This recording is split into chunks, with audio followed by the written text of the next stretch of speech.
In the final days of this election, both presidential candidates are trying to win over older voters with their plans for entitlement programs like Social Security and Medicare, which provide financial protections to retired and disabled Americans.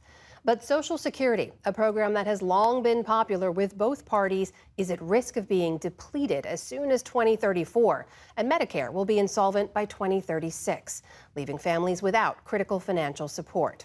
As part of our in-depth coverage of the candidates' promises and policies, Lisa Desjardins is here to walk us through how both campaigns say they will tackle the issue. Good to see you, Lisa. Good to see you. So let's start with the stakes here. If these programs do become insolvent, who's at risk? A massive group of people. Before Social Security and Medicare were in place together, 35% of American seniors lived in poverty. That number is more like 10% now.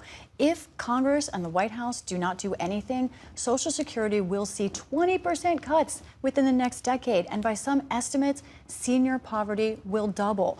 Now, there are ways to solve this. They're politically tricky, but it takes making tough choices. All right, so let's start with what the candidates say here. And let's start with the program that's going insolvent. First, Social Security.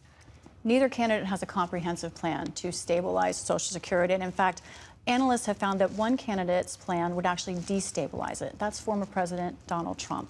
Let's talk about how he speaks on this. Here's one of his messages on the campaign trail. I will cut all of the bad talk about Social Security. They're going to destroy your Social Security, but I will not cut 1 cent from Social Security or Medicare. And I kept my promise for 4 years that I will keep it again. And seniors should not pay taxes on Social Security.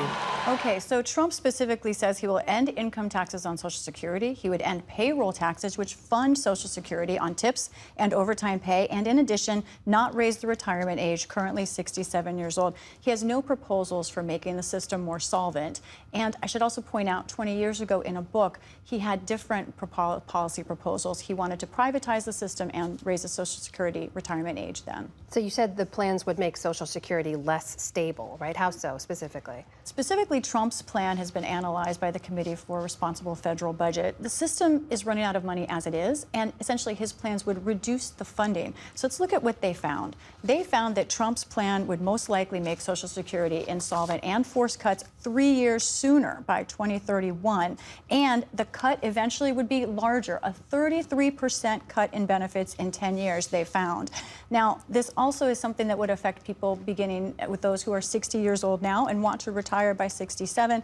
And of course, Amna, those kinds of cuts would affect everyone on Social Security now as well. So we know Vice President Harris has been critical of former President Trump's plans, but what are her plans? What would she do? Yeah, let's start with how Vice President Harris talks about Social Security herself. My plan includes what we need to do to strengthen the solvency of Social Security. It includes what we're going to need to do and work with Congress to make sure we're putting more into it. And it cannot be about cutting benefits, because right now those benefits are barely adequate as it is.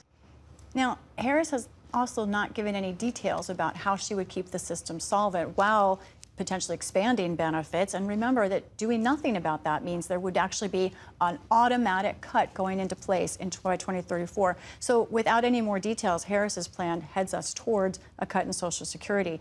We spoke to Maya McGinnis, who heads the Committee for a Responsible Federal Budget, about these two plans for Social Security. If you just take Social Security, what's really astounding is you have both candidates talking about how they promise to protect the program.